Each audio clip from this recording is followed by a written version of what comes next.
Oh, hi. Sorry, I didn't see you there. I was busy. It's just another Friday night in 1995, and I was trying to figure out what I could watch tonight on the old TV.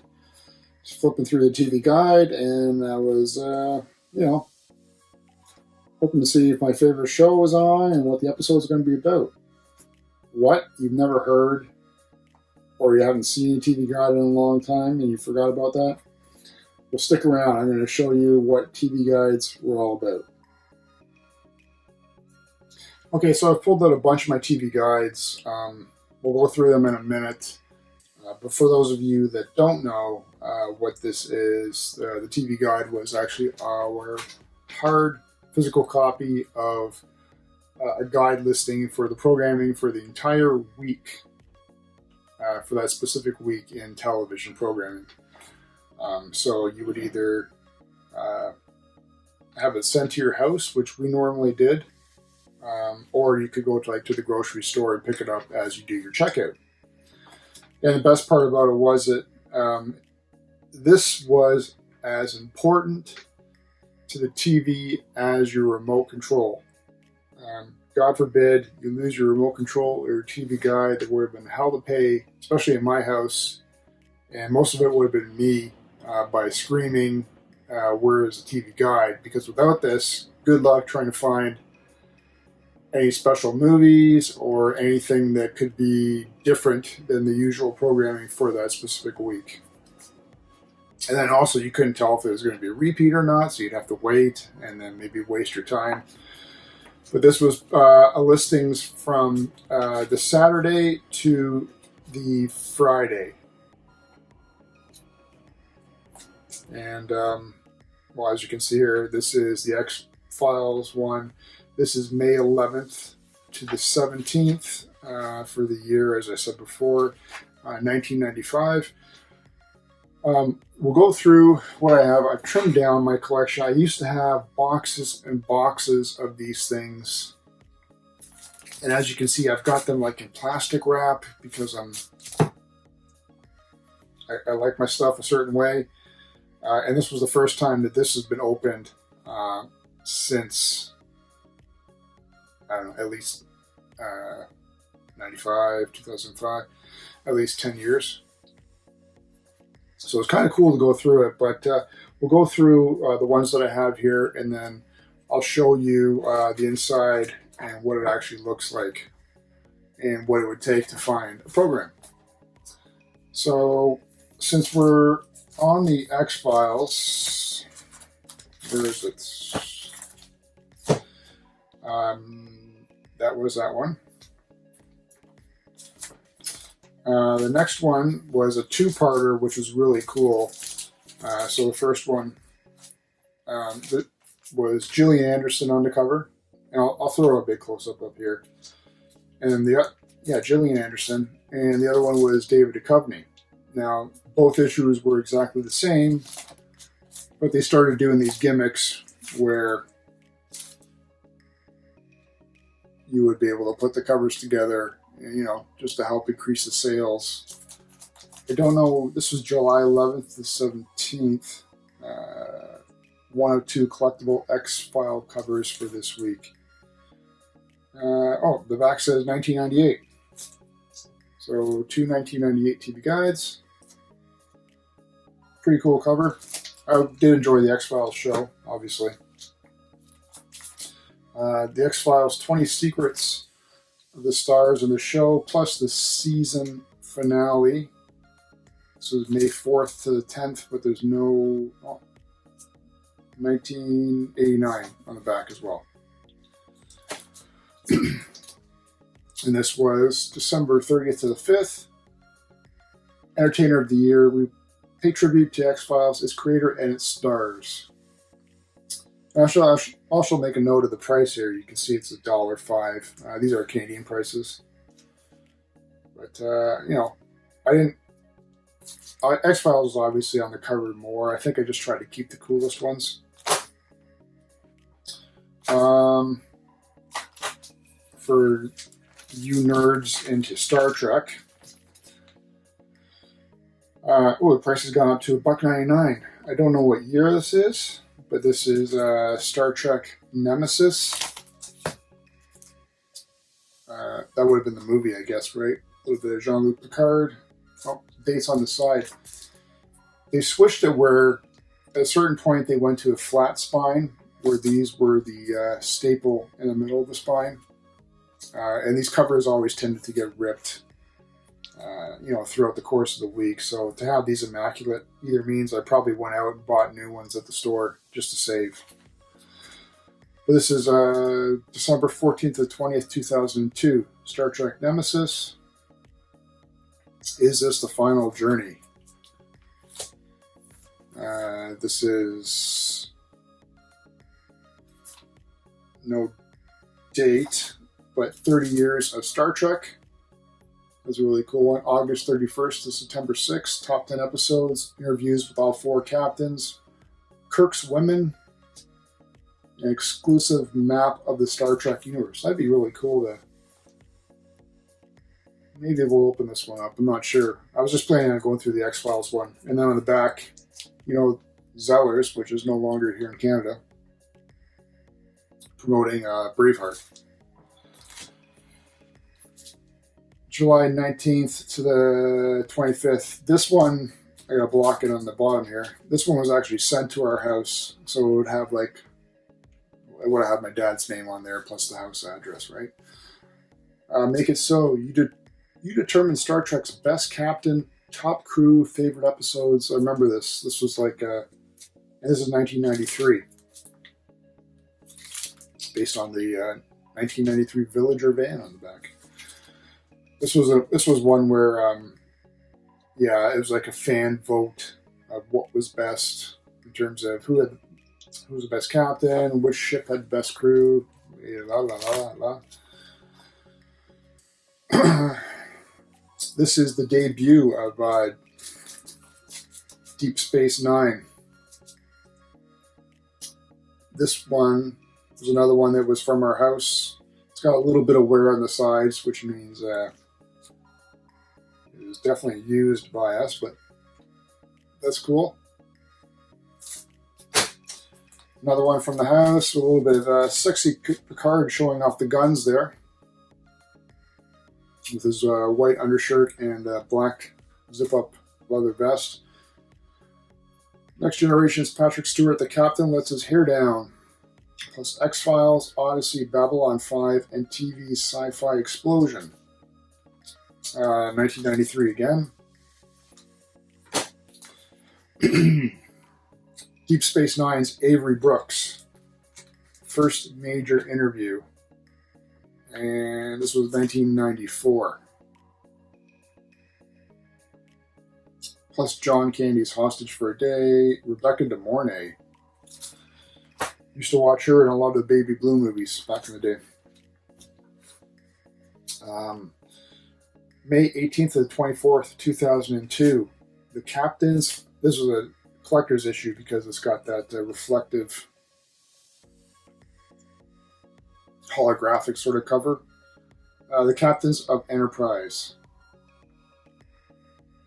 Plus the best episode of all time, a Trekker convention guide, and a sneak peek at the new movie. And a little bit of Mary-Kate and Ashley on the back. Oh, this was a really cool cover. I like that one. Excuse me. This was my wrestling one. I think this was when WrestleMania was actually coming to Toronto. So they interviewed a bunch of the stars. This is March 17th to March 17th to the 23rd, 2001. Triple H is on the cover there. This one had Edge. So obviously they had him because it was coming to Canada. Another Triple H one. Obviously I was big into wrestling back then. And then a Chris Benoit one as well, just because he was Canadian.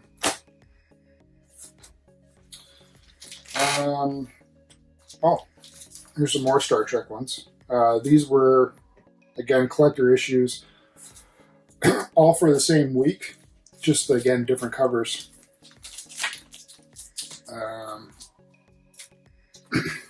We got Riker on the cover there, Jonathan Frakes.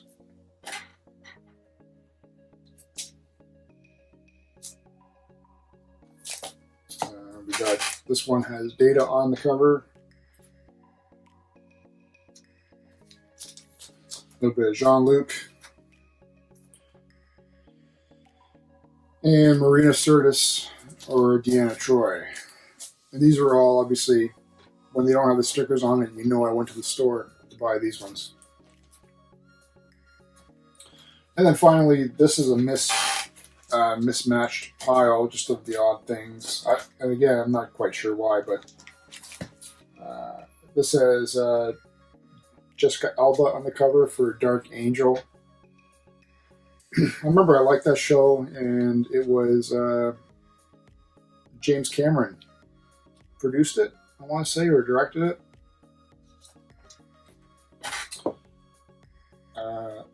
Quantum Leap's Scott Bakula. Remember I liked that show. Courtney Cox. Kept that one because I was, I liked her back in the day. Shania Twain, hot Canadian. Of course, you want to have her. Super cutie that I was a big fan of back in the day, Nev Campbell. Was a big Party of Five guy, and then there was a Canadian show on TV. It was called Catwalk. It was like this group of people living together in a loft trying to make it together as a band, and like she was the piano player, keyboard player, sorry. But Party of Five as well was a really good show. This was when Seinfeld was being, they were doing the final episode. So, collector's issue, 10 best episodes, Jerry's Girls, famous phrases, cooking with the Seinfeld moms. I wish they would do a year on the cover as well. I don't remember what time that was. And as you can see, these are all been sealed in plastic. So, Simpsons one, but there was a show on there called Beachcombers with Bruno Gerussi as the main star. It was a Canadian show taking place in British Columbia. He was, I want to say like a logger. He had like a tugboat or something. Anyway, it took place on like the coast, so they all had boats, and there was like Molly's Reach was like the restaurant, and then there's this character called Relic, who was the shifty guy, always trying to make deals, and he had like a speedboat. Bruno Gerussi, he may have been the owner of the restaurant, but he also had the tugboat and went around doing stuff. I don't know. Anyway, it was like the longest running show in Canada at the time for 17 seasons. Blue Jay fans, so we've got John Olerud on the cover. This was when he was making a run for an average of hitting 400 for the season. And there was points in the season where he was consistently over the 400 mark. It was ridiculous. It was a fantastic run for him. In the end, he ended up hitting high 378 or something like that. Just ridiculous. It just broke. Best player in baseball at that time. And he was first baseman for the Toronto Blue Jays. And then this one, of course, because it has all these iconic TV actors and characters on the cover. Oprah Winfrey, when Canada won the, this is January 1st to the 7th of 2000. Canada won the Cup against Russia in 73. Is that it? Archie Bunker, Kermit the Frog,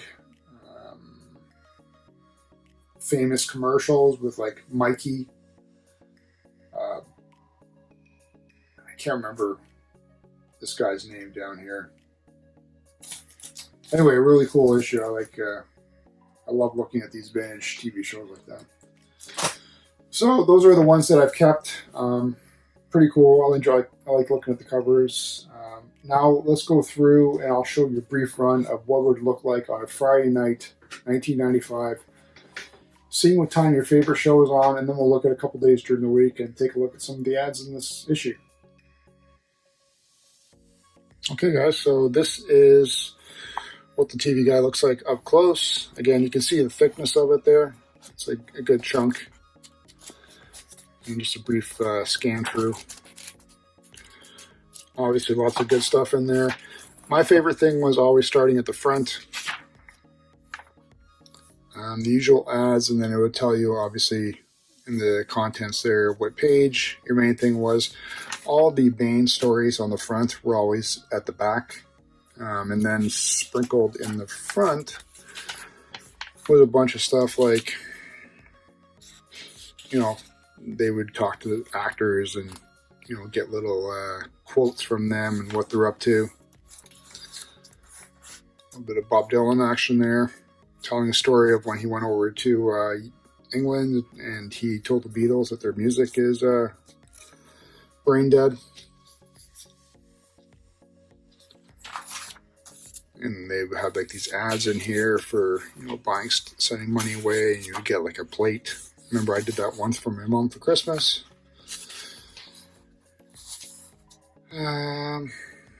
Movies of the week, that kind of nonsense. Valerie Harper. You would do the standard recipes. Updates of more stuff on TV. And then we get into like your flow of the week starting at Saturday. They would always start at 7 a.m. 5 a.m. And then work their way through the whole day. Like so. Saturday, this is 7 p.m. A little bit of Dr. Quinn, Medicine Woman. All the way up to Sunday morning, back at 5 a.m. So, X-Files was on Friday nights, I believe. So we're going to skip to Friday. First off, here was your TV guide channel listings. In case you didn't know what channel was what, or where it was, depending on your location. Obviously, it would be different on the dial. So, Friday nights, and then you want to go to Hot Shots Thursdays at 9 p.m. Okay, so Friday is 6 p.m. It's going to be over here. They have a guide for every day of the week, giving you a brief rundown of prime time from 8 till 11 p.m. or 10:30, I guess. So this is what you would do. You go, okay, Friday, we got Simpsons on at 8, ready or not. And then there's the X-Files for the 1 hour time slot from 9 till 10. And then if you wanted to see what the episode was about, they always put the best shows at the start of the hour block. Where is it? There it is there. Again, X-Files. Global's got it at 9 p.m. And then you would look here. And at this point, too, I believe I remember these different codes here were VCR codes where you could punch the code into certain newer VCRs and then they would record and I think skip the commercial content, if I remember correctly. But anyway, X-Files, 1 hour, closed captioned on channels 2, 6, 8, 22, 29, and white 29. Now I know the black 29 was, I thought that was Fox, but it did say global, right? So global for us, I think, was like channel 3 at that time. Anyway, Mulder, David Duchovny, is saddled with a new partner, Nicholas Lay, to investigate 2 deaths in which the autopsies indicate causes contrary to external evidence. And then there's the additional cast. So kind of cool. So that would have been your Friday night. Another night during the week that was big.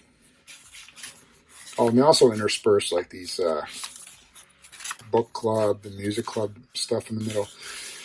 Wednesday nights was a big night. Global had them all back then, man. 90210 and Party of Five.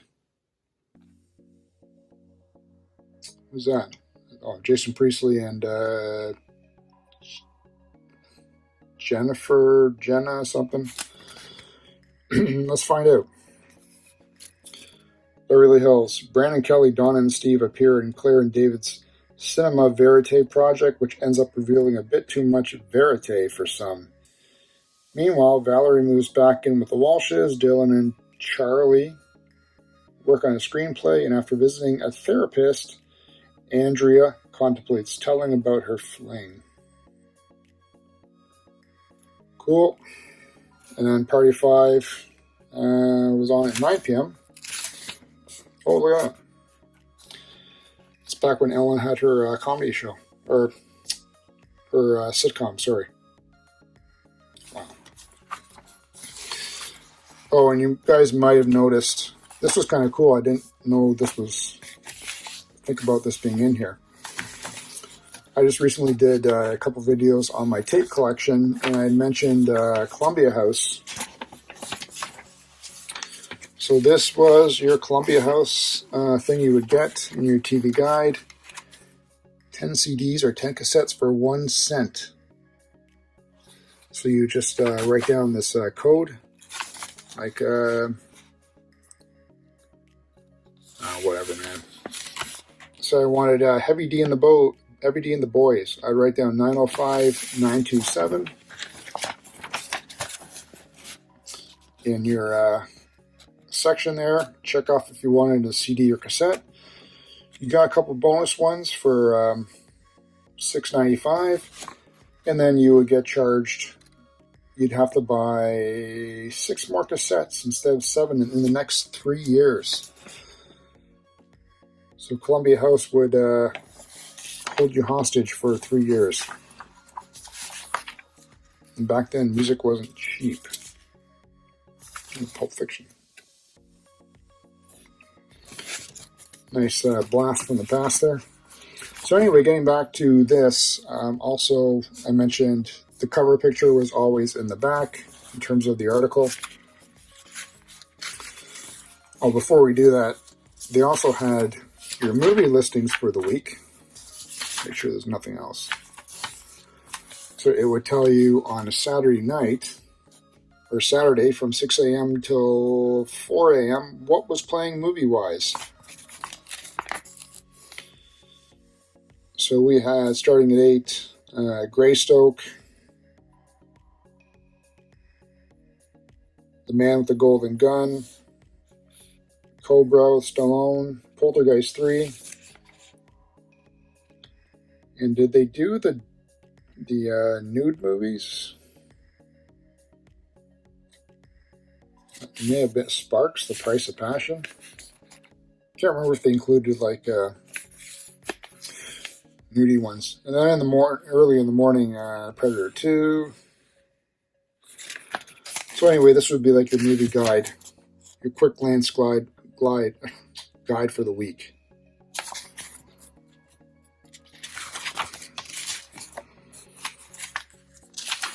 Your cable, and then moving into, there's always the crossword, and then your main article with talking to the stars, blah blah blah, showing scenes from the show.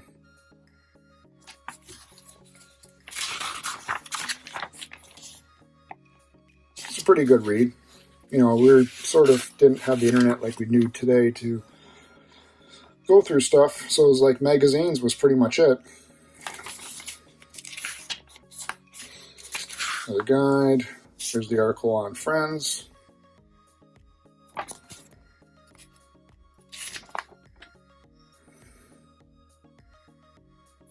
Friends stuff. They always did a recipe at the end, this time with Suzanne Summers. the editor's take again, and that is it. So that's it. That's how we went around trying to find what to watch that week. See if there's anything in there. Oh, Melrose Place. Remember, I liked her. I can't remember her name though.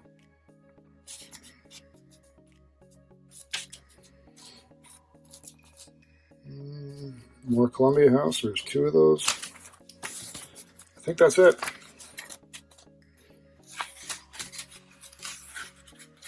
Like I said, this was the Bible for us when it came to watching TV. So I hope you guys enjoyed it. Leave me a comment. Tell me what you thought. If you remember a TV Guide and whether or not you liked it, or if you've never come across it before, tell me what your thoughts are. Thanks again for tuning in, guys. Remember to like, comment, subscribe, and share, and we'll see you again real soon.